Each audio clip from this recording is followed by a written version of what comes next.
Xtool S1, Xtool P2. Si vous êtes sur le marché pour un laser domestique haut de gamme, je peux comprendre que Xtool vous cause des hésitations puis des maux de tête. En ajoutant la S1 à leur offre cet automne, ils nous ont mis dans les pattes le défi pas toujours évident de déterminer laquelle des deux machines est la bonne pour notre situation. Et comme vous êtes nombreux à me poser des questions sur ce qu'elles ont en commun puis ce qui les distingue, j'ai décidé de prendre quelques minutes aujourd'hui pour m'asseoir avec vous et avoir une discussion à cœur ouvert pour vous aider à faire le bon choix.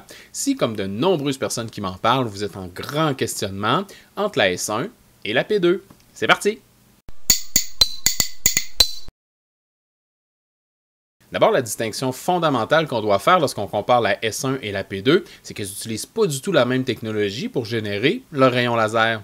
La S1 est ce qu'on appelle un laser à diode. Ici, le faisceau laser est généré par une composante électronique, une diode, qu'on pourrait apparenter à une lumière d'aile qu'on voit un peu partout, mais une lumière d'aile qui aurait mangé beaucoup d'épinards. Je ne vais pas trop m'enfoncer dans les détails techniques, mais le type de diode qui est utilisé dans ces lasers-là est capable de produire environ 5 watts de puissance optique. C'est possible d'organiser plusieurs diodes de manière à combiner leurs lasers pour obtenir des modules de 10, 20 ou même 40 watts, comme celui qu'équipe ma S1.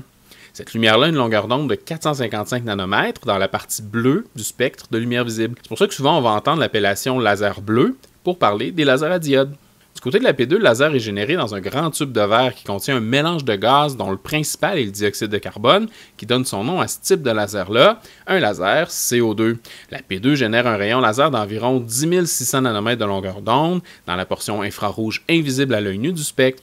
Une série de miroirs et de lentilles permettent d'acheminer le rayon laser depuis la sortie du tube jusqu'à la surface de travail.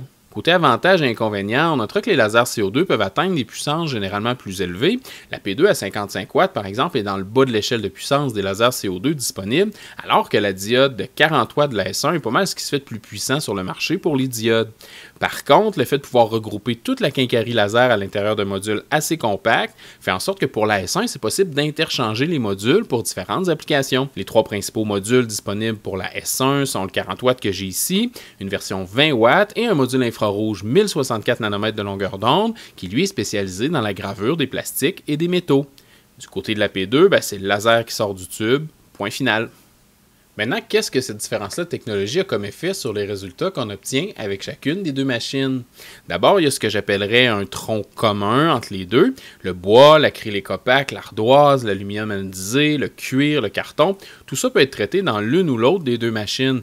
La P2 va avoir tendance à être un peu plus rapide dans les cas où c'est possible d'augmenter la puissance et la vitesse de déplacement, mais somme toute, on peut travailler ces matériaux-là avec les deux machines.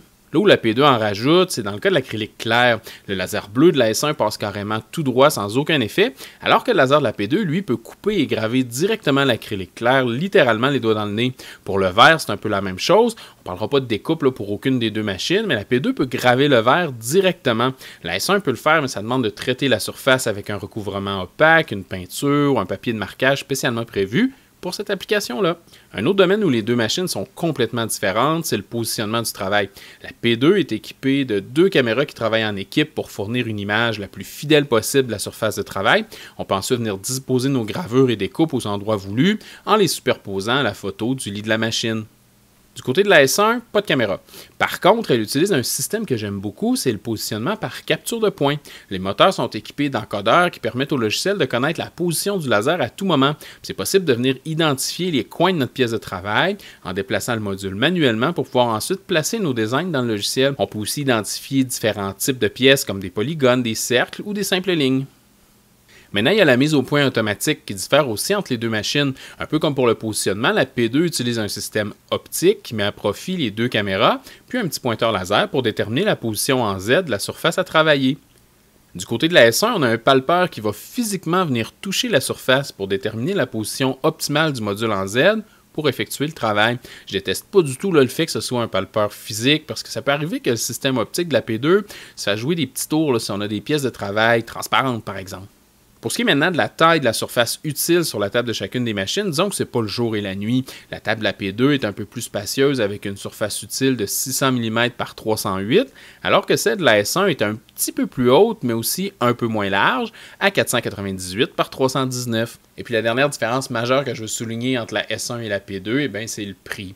Il existe différents ensembles d'accessoires, puis il y a toutes sortes de promotions en cours d'année, mais de manière générale, on peut dire que la S1 40 watts que j'ai ici se détaille autour de la barre des 3000 $, alors que la P2 en approche le double, avec un prix là, qui avoisine les 6000 $.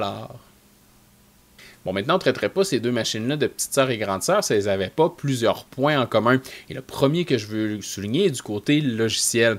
Les deux machines sont optimisées pour être utilisées avec Creative Space, qui est un logiciel maison gratuit offert par Xtool. Si comme moi, vous êtes familier avec Lightburn, je vous préviens tout de suite, Creative Space n'est pas aussi complexe et bourré d'options de paramétrage. Par contre, XCS, comme on l'appelle, a fait beaucoup de chemin depuis les dernières mises à jour. Puis je vous dirais là, que depuis quelques mois, je l'utilise exclusivement chaque fois que je travaille avec une machine Xtool. Puis j'ai pas rencontré de situation où j'ai dû revenir vers Lightburn parce qu'une fonctionnalité cruciale était manquante. C'est un logiciel qui fonctionne bien, qui est facile d'approche, particulièrement quand on débute, et qui s'entend super bien avec tous les modèles de machines de chez Xtool.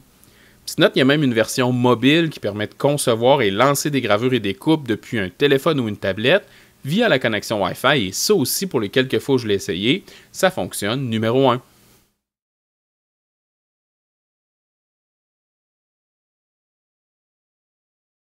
Une autre capacité assez unique que ces deux machines-là partagent, c'est la gravure sur des surfaces courbes. On peut générer une matrice de points sur une surface inégale. La machine va prendre une mesure de distance individuellement pour chacun des points, puis utiliser ce maillage-là pour ajuster la hauteur du module laser en temps réel pendant la gravure. Ça peut être super pratique pour graver l'intérieur d'un bol, ou comme l'exemple qu'on voit souvent passer dans le matériel promo d'Xtool, le côté de la caisse d'un ukulélé. Ensuite, une des forces de Xtool, c'est son écosystème d'accessoires. Encore là, on peut placer ça dans la colonne des ressemblances entre les deux machines. Elles sont toutes les deux compatibles avec l'accessoire rotatif RA2 Pro et le purificateur d'air. Elles ont chacune des bases surélevées et même chacune leur système de convoyeur automatisé qui permet de graver des pièces très longues, jusqu'à 3 mètres de long en fait. Si je devais me prononcer entre la P2 et la S1, je trouverais le choix vraiment difficile. Si dans votre cas, le budget ne fait pas partie de l'équation, j'aurais un faible pour la P2, sa puissance, sa polyvalence, puis sa taille.